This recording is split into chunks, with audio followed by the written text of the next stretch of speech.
Want to know what the problem with Social Security is? I'll tell you what it is. So I'm looking for my... pay stub? No, here we go. All right, let me tell you, I got my W-2 from last year in my hand right now. And it's a heavily guarded secret that folks in radio at this level make a very, very small amount of money. Very small. We have salaries that are extraordinarily small. Now, and how could something be extraordinarily small? You can't really be extraordinarily small. Yeah, I guess you can. Although I guess we're talking about extraordinary, so yes. beyond ordinary. Yes. So if ordinary is something. Okay, got it. Now let me tell you exactly how much money I paid in Social Security tax this year. And I paid $1,426.01 into Social Security this year. Now, maybe to someone that makes $45,000, $50,000, $60,000, $70,000, $80,000 a year, if that's what they're paying in Social Security, which it isn't because they're going to be paying more than that, then that wouldn't be quite so bad. But for someone like me, $1,400 in a year is a lot of money. So you might tell me... It's almost 3 months' rent for you. Yes, it is. Exactly. So you might tell me that old people need that money. Guess who else needs my money? Me. So here's my question about Social Security. Well, and you can't afford to never get it back either, which is the point. Is like these old people, they paid into it too, and they're going to get it back because of me and you, because we're still paying into the system because the system is destroyed. But the problem with what you're talking about is that's money that's supposed to be reserved for us when we get to be their age. The problem is we all know, it's not a very guarded secret, that money will no longer be in existence when we reach the age where we're going to need it. And aside from, forget about it, they paid into it, whatever. But the point, it'd be one thing if this was like a retirement fund and they paid into it and that actual money was saved somewhere in some mystical place and now they're just drawing from it. Okay. But they are getting my money. Okay. It's my money they're getting and your money, our money. So right now we're in a situation where there's two groups of people that need money. There's the young people like us starting out in life who are making a small salary and need money to live and survive and thrive and turn into something in this world. Then you have the old people who also need money. Oh, okay. That's funny. That was odd. I just hit the sound effect for someone drowning. No, I'm sorry. I was just taking bong hits so I could absorb all this information. You can either take it as that or we are drowning, all of us. We're drowning. Yes, okay. Yes, there you go. The point is that, so in the two groups of people that need money, why? If old people really need my money, but I really need my money, why shouldn't I get to keep my money? This isn't selfishness. I mean, when I say need, I need it. Now, I look at that and... When you say you need it, what do you mean by that? Need as in, without it, I am in a very bad position. Oh. Okay? And for a society to thrive and continue, you need your young generation to have a chance at success. The old generation already had their success or their failures. It's over. Now all they need is now the issue is, are old people going to have a comfortable retirement or a slightly less comfortable retirement? Whereas, is the young generation going to be successful or failures? Guess what? If we're failures, the country is. You're still young. You got time. You bounce back. You need me. Okay? We need you, Crank. We are needed. We need to be successful. We have to be. The country depends on it. And so when I look at stuff like this and I know there's nothing I can do about it, it makes me so angry because I'm like, it's not fair. I need that money. It's not yours. Give it back. Why should I give it to you?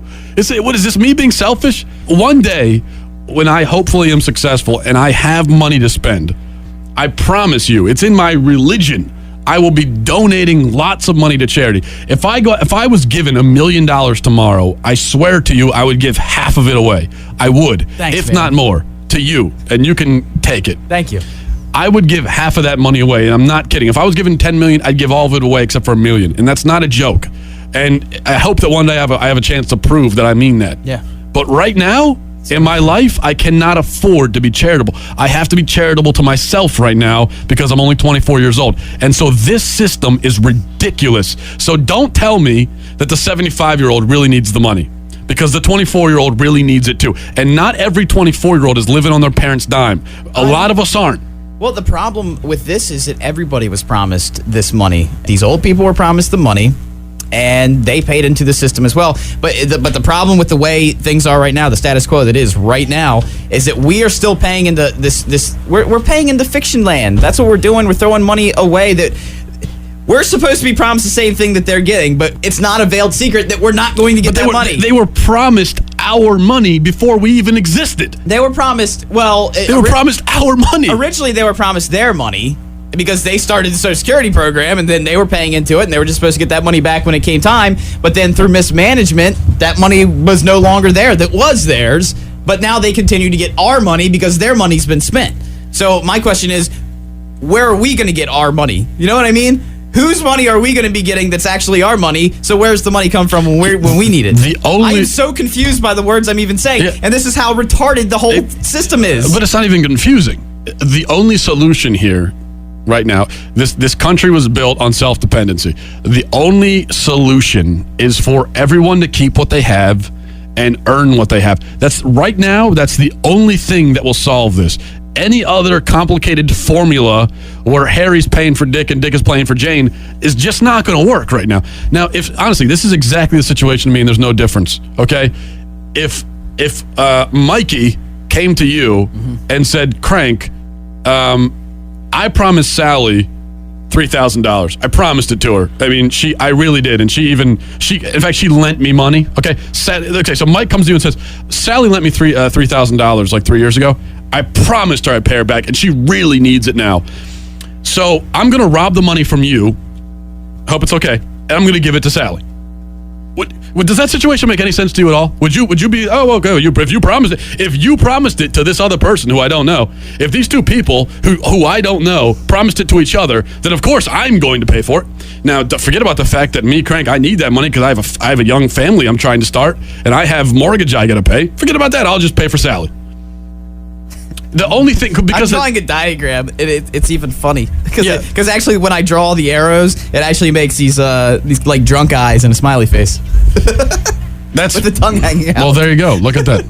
See it? What does that tell you? Yeah. It just tells me that it's completely stupid, even when I write it down. And especially the problem is that if when Mikey comes to you and says he promised Sally the money, so you have to pay, and he takes the money from you. What you have to resort to is then going to find Harry and taking the money from him because so why make it as complicated as it is? It's basically, here's my dumbed down version of it. It's like you're in church and they say, now turn to your left and shake hands with the person.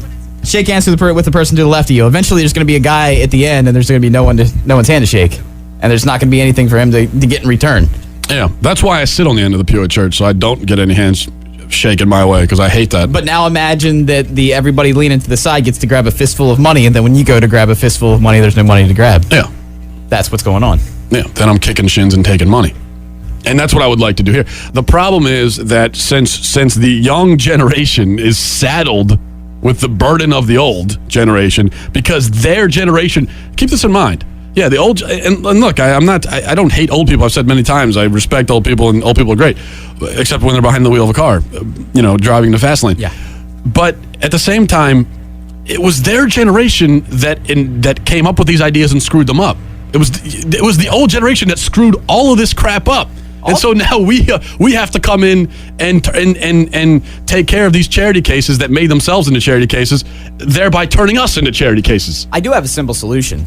You see, since no one actually reads any of the documentation that they put through and pass, I would just like some senator or congressman to go in and maybe just put a little asterisk next to one of these programs we were talking about, like the African Development Fund, and then just at the bottom put African Development Fund means Social Security. And then just, you know what I mean, just out of, son of a bitch, out of a sheer technicality, there's just a whole ton of money going in. Because they wouldn't miss it. They wouldn't even realize. Yeah, there's so many things that could be done. You can start with these agencies that we named a few minutes ago. Then you get to Social Security. I mean, I'm serious. Every time I look at that, I get pissed off. Because that really is my money that was taken from me. It's not like, this isn't metaphorical. It's literally my money that I need taken from me that I will never see back. And you know what? I'm very happy that an old person in Florida will use it to buy a comfy couch for their sunroom. I'm very happy about that. It's not like I needed it to buy my own damn furniture.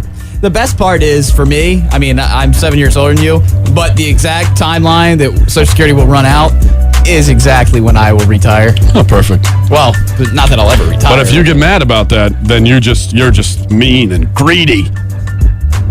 8:50 on the Matt and Crank program. Delmarva's Rock Radio, 93.5 The Beach.